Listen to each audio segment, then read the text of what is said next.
So, Marc, over to you. Thank you very much, Tracy. It's good to see everyone. Poor speakers that we are. I haven't done this in a while. It's been 2 years of virtual. So if I flip or fall off the stage, make sure you have video and put it on TikTok and share the proceeds with me. So I'd like to get started. Like I said, there's two parts to There we go. There's two parts to today's session. I'll start with a bit of talking, and then we're going to have some fun with the items that are laid out on the table. Spaghetti and marshmallows, two of my favorite things in the world.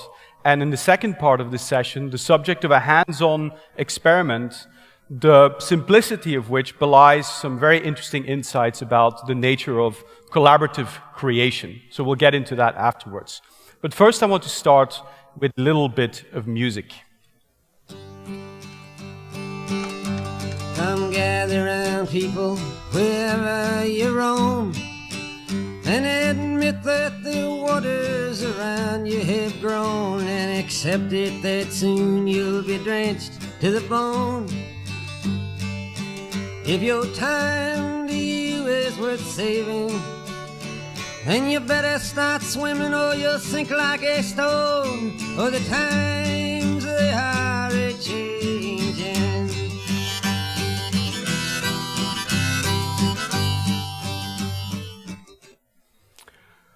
Okay, so Bob Dylan may have been a little bit dramatic in that song. I don't think we're yet drenched to the bone or sinking like a stone, but the man makes a good point. The times, they are changing, and fast, right? The pace of technology transforming faster than any of us can keep up with, climate change, new ways of collaborating, remote work, and all of these things. There are great challenges aplenty. But just as these robots were able to navigate this obstacle course through trial and error, and it took hundreds of times to get this right, so we can overcome the challenges of our time. Now, the way I see it, there are two ways to tackle great challenges. The first one is, we do nothing, we hope for the best, and we pray that someone else solves it for us. The advantage of that approach, obviously, is that it's easy, right? You don't have to do anything, and when you don't do anything, you can't make any mistakes. The problem with it is that you're outsourcing your destiny to someone else, to some unspecified third party. They, them, whoever they may be. The better way to go about it, in my view, is to tap into the inner resourcefulness that we all possess to come up with smart solutions. And that is called innovation, and it's perhaps the most important skill of our time. Now, when you mention innovation, people always think you're going to be talking about technology, machine learning, blockchain, metaverses, all of these things. But as you can see in this video, tapping into inner resourcefulness to come up with smart solutions doesn't really have to require that much investment or effort. Innovation is about thinking differently. It's about unlocking the pent-up creativity that we all carry inside and rising above the idea that experimenting and making mistakes is a bad thing. And that is a skill that is both in short supply, but vital for the survival of our organizations and our society as a whole. I'd like you to embed and consider the following statement into your subconscious. Productivity and creativity cannot coexist. Let me repeat that. Just absorb it. Productivity and creativity cannot coexist. You are either contemplating or you're executing. Not both, at least not at the same time. Give a person a fish, you will feed them for a day. Teach them how to fish, you will feed them for a lifetime. We kind of all instinctively know that that saying has a lot of truth to it, but most of our professional lives are not modeled on this wisdom. Most organizations still require third parties to solve their problems, and that is okay. It's fine to ask for help. But once again, we are outsourcing our destiny to someone else. Now, wouldn't it be great if we could empower ourselves and our teams and our communities with a methodology, with a mental framework for excellence and innovation that we could use over and over again? See, the great problems of any age, including this one, are not solved through knowledge.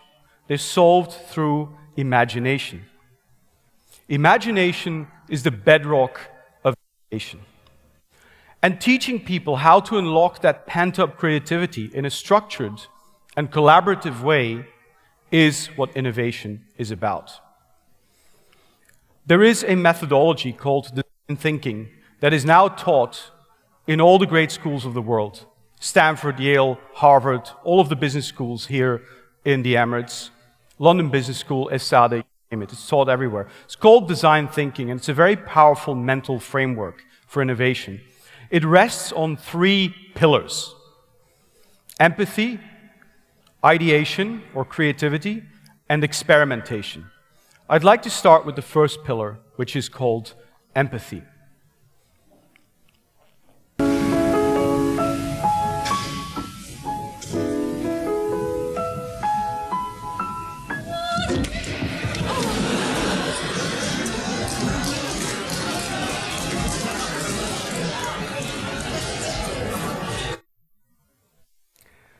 So, opera isn't necessarily the most accessible of art forms.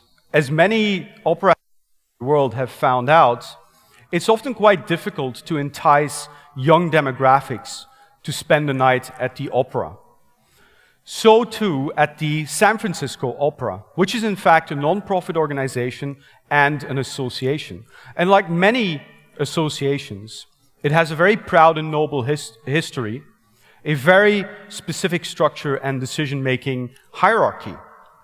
San Francisco Opera promotes a form of perfection, manifested in these beautiful performances that require intricate attention to detail and preparation, all of which to say that the San Francisco Opera is not the kind of place that likes to experiment, make mistakes, or fail.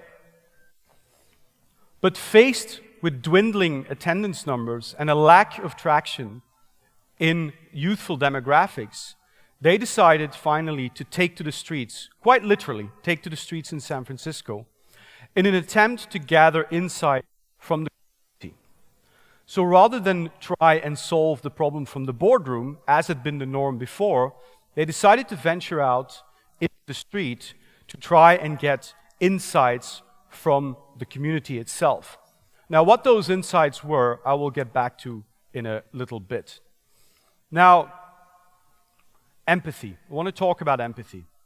Individual empathy, if I go over there to Tracy and I stomp on her toes, it's purely hypothetical. I'm not going to do it. If I were to do that, then you would all judge me, rightfully. You would all wince, and you would all feel bad for Tracy. That's the point of this. That is personal empathy. I want to talk about organizational empathy. Now, we all care about our communities, right? We all care about our members. We want what's best for our members. But more often than not, we tend to be disseminators of information, right? We tend to aggregate, collate, collect information, always with the best of intentions for the benefit of our communities. Events, webinars, congresses, all of these things. But in doing so, we tend to be distributors of information rather than receivers. We tend to talk more than ask questions.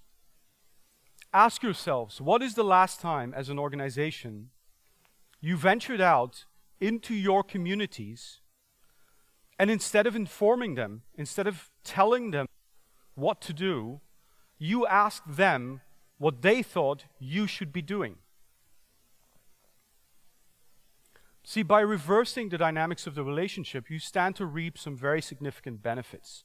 By reversing the flow of information, which is to say, you ask more than you say, you ask more questions than you speak, you stand to reap 2 very distinct important benefits. The first one is, people feel heard and understood. Asking questions is the best way to make people feel that you care about them. And it is the best way to be memorable. And we all know what that's like.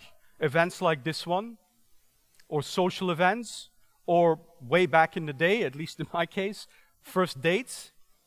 it's always the people who ask the most interesting questions of us, genuinely interesting questions, that we find the most memorable. By virtue of them asking us interesting questions, we find them more interesting and memorable. That's how that works. The other benefit you stand to reap is called the wisdom of crowds. And the wisdom of crowds is an idea, a doctrine that says that communities collectively possess more knowledge and a better capability to come up with solutions than small units or individuals. It's called the wisdom of crowds. Now, organizational empathy demands that you admit and open yourself to the realization that you may not have all the answers. It demands a level of vulnerability, more so than most organizations are usually willing to exhibit, right? But if you can muster the courage to be vulnerable and to admit very publicly that you may not have all the answers, and instead go back to your communities, to your members, to mine and extract knowledge and information, you may end up with an idea that becomes an innovation that can transform organization, its members, and potentially society as a whole. The second pillar of design thinking and innovation is ideation. An idea. Resilient, highly contagious. Once an idea has taken hold of the brain, it's almost impossible to eradicate. An idea that is fully formed, fully understood, that sticks. Right in there somewhere. Right in there somewhere. Thank you, Leo. Have you ever had an idea? And you can tell me about it afterwards if you want, if you're too shy to be public about it. Have you ever had an idea? An idea that, quite frankly, you thought was pretty brilliant, if you may say so yourself. An idea that could have been a business of its own, or at the very least, a transformative part of another business. But ultimately, an idea that you never acted on, out of lack of resources, out of fear of failure, out of self-doubt, fear what other people might think of you. Does that resonate? I'm sure it does with most people. See, ideas are the sparks of consciousness that set us apart from all the other creatures on this wonderful earth. How ideas arise in the brain remains a neurological mystery. But what we have learned is that ideas, not knowledge, propel society forward and our organizations. Imagination, not knowledge, is the bedrock of innovation. Ideas and imagination are like a muscle, like going to the gym. The more of it you use, the stronger it gets. This beautiful quote by Maya Angelou: you can't use up creativity. The more of it you use, the more of it you have.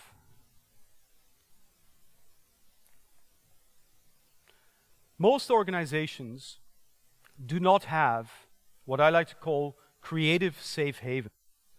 Neutral environments where every idea can be freely expressed, no matter how crazy, without judgment, without bias, without authority. And the problem with that is, in many cases, as we've seen in history, some of the greatest ideas can come from the most unlikely of people at the most unlikely of times. A young boy, the seventh child of an immigrant family, he was deaf in one ear. He only went to school for 3 months in his whole life. But he had ideas. He had a lot of ideas. And he wasn't afraid to play with those ideas, to experiment. He wasn't afraid to fail. He ended up changing the world. His name was Thomas Edison. A nerdy engineer with a very dubious haircut, working for Hewlett-Packard in the 1970s, in the late 70s. Begging, pleading with the management of Hewlett-Packard to let him design a personal computer for ordinary people. Instead of the big enterprise, bulky things that they were designing at the time, they turned them down over and over again. And after he'd been turned down 5 times, he called it quits. He left and he moved on to greener pastures. And he ended up founding the most valuable company in the history of the world. His name is Steve Wozniak. You know the other Steve.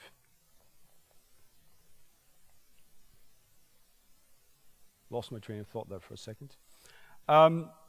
So while most of us don't have a Wozniak or Edison or anyone like that lying around, most of us will be sitting within our teams, within our communities, on an idea that may fundamentally transform our organization and our society.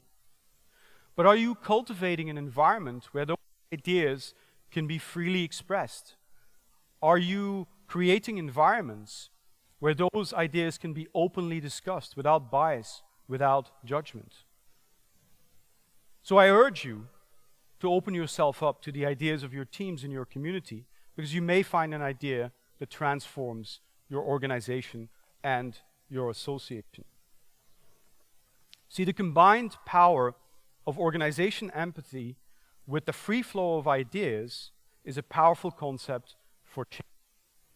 But only if you can muster the courage to open yourself up to the free flow of ideas. See, a study done by Accenture found that 70% of companies, of modern organizations, do not have a process, a formal process, for the assessment and vetting of their employees' or teams' ideas. And that's a big problem. I want to go back now to the San Francisco Opera, as I was talking about. So by going back to the community and asking for their input instead of deciding from the boardroom what they thought they might have to do, they were able to gather some very interesting insights. And one of the things that they found is that people didn't have a problem with the art form at all. They found that people had no issue with opera whatsoever.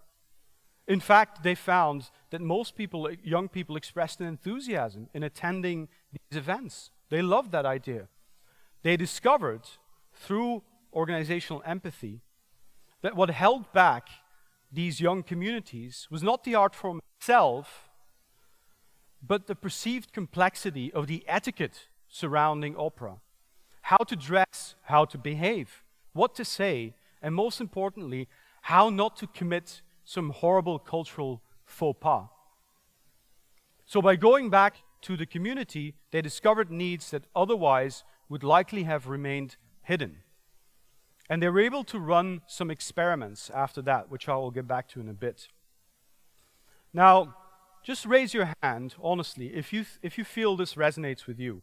When I start something, I strive to do an excellent job, or I would rather not start at all. I expect the same of my teams. Does that resonate? People agree.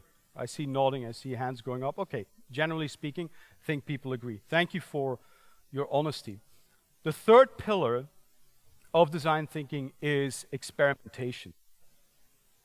See, experimentation, ideation combined with organizational empathy is still useless unless converted into a manifest solution, a real thing. And that's where a lot of organizations fail. They don't actually end up realizing their ideas. And that's called innovation theater.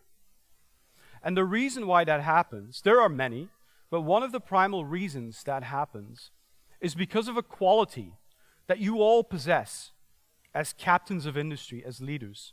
A quality that is highly admirable on an individual level, but devastating for a modern organization. And that quality is called perfectionism. See, somewhere for most of us around our teenage years, when we start going to high school, something dramatic happens. We're immersed in the doctrine of perfectionism. We are told that the key to success is always in preparing very carefully, studying hard, trying to avoid risk and failure. We're led to believe that the key for a professional successful life is predicated on our ability to remove as much risk from the equation as we can before executing. Otherwise, don't begin. Avoid failure. But before we get to that stage in our teenage years, we apply a very different doctrine. Oh, not that one. Everyone all right? We apply a very different doctrine when we're young. We apply the doctrine of experimentation, except when we're young, nobody calls it the doctrine of experimentation. We call it play. Exactly, we call it play. It's not something we think about, it's just our natural state of being until it is extracted and replaced by the doctrine of perfectionism. And yet, it is trivially easy to demonstrate that throughout history, experimentation and ideation lies at the root of some of the greatest inventions. That's been true for thousands of years. I just want to pick out a few contemporary ones that I think illustrate the point quite well. The first one is this one. That is a placemat. I don't know how well you can see it. It's a placemat on a lunch table.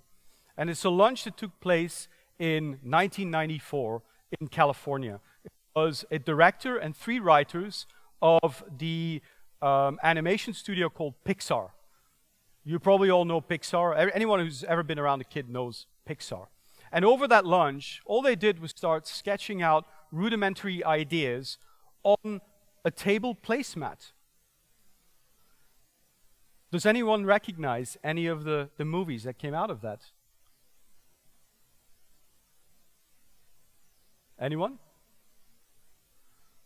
I can't hear you, but there you go. It led actually to 4 films. Monsters, Inc., Wall-E, A Bug's Life, and another one that I missed. And Finding Nemo. Dora was there as well, thank you. She was found before, after Nemo got lost. So, and those 4 movies collectively grossed over $1 billion at the box office, all because of some sketches on a placemat over lunch. This hideous-looking thing is Sony's first ever commercially released product. It was a rice cooker. It was a horrible, smelly wooden thing that burned most of the rice, but they put it out anyway. And in the process, they launched one of the greatest electronics companies in the history of the world. This is the first page of Amazon. This is the first version of Amazon.com, which was to become, as we all know, a multi-trillion-dollar company. For better or worse, I let you be the judge of that. Right? Can you imagine putting this out into the modern world now? Most of us wouldn't even dare. But he did, and the rest is history. And of course, the most famous example of all, especially if you're a nerd like me, the Apple I. The first Apple computer commercially released. Now, most of us wouldn't dream or have the audacity to put something this ugly and rudimentary looking in front of an actual paying customer and try and charge them money for it. But they did, and in the process they became the most valuable company in the history of mankind. Finally, I want to go back to the San Francisco Opera one last time. So by aggregating all the knowledge they had found in their community and then having ideation sessions where there was no hierarchy, every idea, no matter how crazy, was put onto the table, they finally settled on an experiment. And what they did is they thought, okay, rather than try to coerce people to go to the opera, why don't we bring opera to them? So what they did is they rented a downtown venue that was barely more than a warehouse. Very simple venue with a bar and some screens. And they sent out invitations across social media. When the doors finally opened, there was a queue of more than 400 people stretching around the block in downtown San Francisco. The exact demographic that the opera had been missing all this time. And inside, they put everything on its head. The performers were not in opera gear, in costumes. That was reserved for the people welcoming guests at the door. The performers were in casual clothes. They had a song wheel, a wheel that you could spin to pick the next song, the next performance. They had battling divas, 2 opera divas having a verbal fight in song form. They had a networking event where people could mix with the entertainers, the performers, and each other. It was an enormous, enormous success, all because they empathized, they ideated, and they experimented. It was called the San Francisco Opera Labs, and it ran for several years. Now, finally, in closing, before we move on, I'd like to just play what I believe is one of the most inspiring ads ever made. Not coincidentally, again, by that company that you all know. Empathize, ideate, and experiment. Here's to the crazy ones, the misfits, the rebels, the troublemakers, the round pegs in the square holes, the ones who see things differently. They're not fond of rules, and they have no respect for the status quo. You can quote them, disagree with them, glorify or vilify them. About the only thing you can't do is ignore them, because they change things. They push the human race forward. Thank you very much. Now, we're not done yet. We have a little bit of time left, and in that time, I want to do, as I said, an exercise that is fun, and afterwards I'll share some of the learnings from that exercise where it's been